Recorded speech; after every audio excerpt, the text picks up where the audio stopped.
अच्छा rape sir, rape क्या, rape सिर्फ महिलाओं का होता है, मर्दों का रेप नहीं होता है क्या? आपका प्रोविजन नहीं है क्या? स्टॉकिंग नहीं होती है मर्दों की? अच्छा जस्ट होता है सर, आप हंस रहे हैं, होता है। आपकी हंसी इस बात का इकरार है कि आप जानते हैं किसका हुआ है।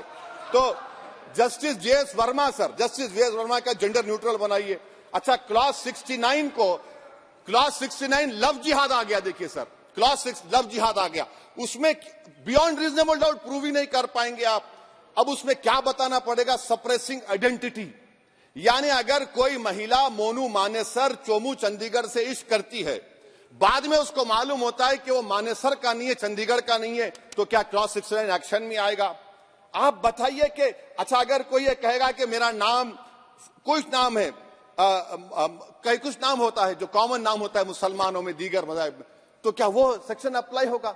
ये क्या आप कर रहे हैं? अच्छा आपने अडल्ट्री को निकाल दिया, आपने होमोसेक्सुअलिटी को निकाल दिया, तो ये कंसेंशुअल सेक्सुअल रिलेशन जो 18-20 साल के ऊपर के लोगों में करते हैं, मैं इसका खिलाफ जरूर हूं मजहबी एतबार से, मगर आप क्यों उनकी ऑटोनॉमी को रोकना चाहते हैं? अच्छा सर सेक्शन क्लॉज 1093 बीएनएस का, आपको it does not require knowledge और intention part of person facility commissioner organise crime. ये मैं 5 मिनट दीजिए सर बीएनएस का आप सेडेशन पे देख लीजिए, सेडेशन को आपने दोबारा ला लिया, लफ्ज सेडेशन इस्तेमाल नहीं किया आपने, 3 साल से 7 साल आपने सुप्रीम कोर्ट को अंडरटेकिंग दी थी कि प्रोविजन नहीं लाया जाएगा। तो चेयरमैन सर, यहां पर हिंदी के एक बहुत मशहूर कवि का वो शेर मुझे याद आ रहा है, मैथिली शरण गुप्त का, कि राज्य को यदि हम बना लेंगे भोग तो बनेगा वो प्रजा का रोग, फिर कहूं मैं क्यों ना उठकर हूं आज मेरा धर्म राजद्रोह। कार्ल मार्क्स ने कहा था sir, history repeats itself first as a tragedy, second as a farce. आप क्लॉज 195 1D देखिए, it criminalises the making of publication of false and misleading information jeopardising sovereignty integrity of India. Vague है, यानी जो कोई भी पत्रकार investigative journalism लिखेगा आप उसको इस्तेमाल कर लेंगे और जेल की सलाखों में उसको डालकर आप सड़ा देंगे। सर मैं आपको और एक बात बताना चाहूंगा कि रैश एंड नेग्लिजेंट एक्ट जो आईपीसी में था 2 साल थे 304, आप उसको बढ़ाकर 5 साल कर दिए 1061 में बीएनएस 1 में, और rash and negligent driving 304 IPC में था 2 साल की सजा थी, आपने 10 साल कर दिया। ये क्रिमिनल जुरिस्प्रूडेंस का हिस्सा नहीं है। अच्छा क्रिमिनल ऑर्गेनाइजेशन, उत्तर प्रदेश में यूपी गैंगस्टर एक्ट में एक चार्जशीट में गैंगस्टर एक्ट लगता। सर आप बताइए फिर यूएपीए का क्या होगा, पीएमएलए का क्या होगा, महाराष्ट्र मकोका क्या क्या होगा, गुजरात के कोका क्या क्या होगा? आप ये सब कानून रख रहे हैं और एक पुलिस वाले को आप ये तमाम कानून की इजाजत देंगे? याद रखिए, जिंदगियां बर्बाद करने का काम आप कर रहे हैं और सबसे बड़ा इसका नुकसान होगा। किसका नुकसान होगा? दलितों का, मुसलमानों का, आदिवासियों का।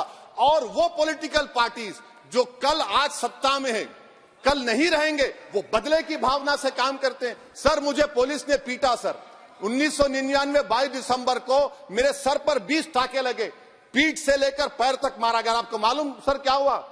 तेलुगु देशम की सरकार थी, उन्होंने उन दोनों पुलिस वालों को जिन्होंने मुझे मारा था उनको आईपीएस कन्फर कर दिया।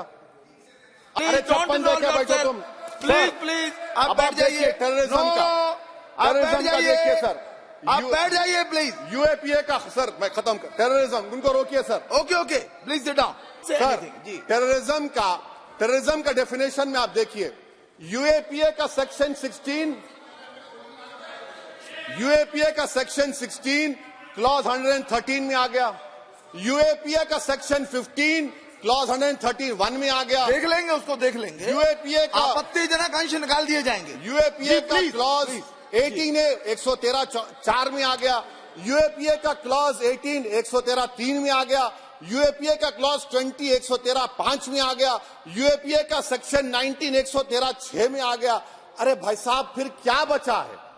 आप यूएपीए से, मकोका से, गुजरात कोका से, पीएमएलए सब ला लिए। तो स्पीकर सर, मैं अपनी बात को खत्म करने से पहले मैं उम्मीद कर रहा था कि मैंने वजीर दाखिला का एक स्टेटमेंट सुना था अमित शाह साहब का, कि जब गुजरात के होम मिनिस्टर थे तो उन पर जुल्म किया गया, उनको दबाया गया, मगर हम ये समझ रहे थे कि जिस शख्स पर नाइंसाफी हुई है, जो वो क्लेम कर रहे हैं, तो कम से कम वो दूसरों से नाइंसाफी तो नहीं करेंगे।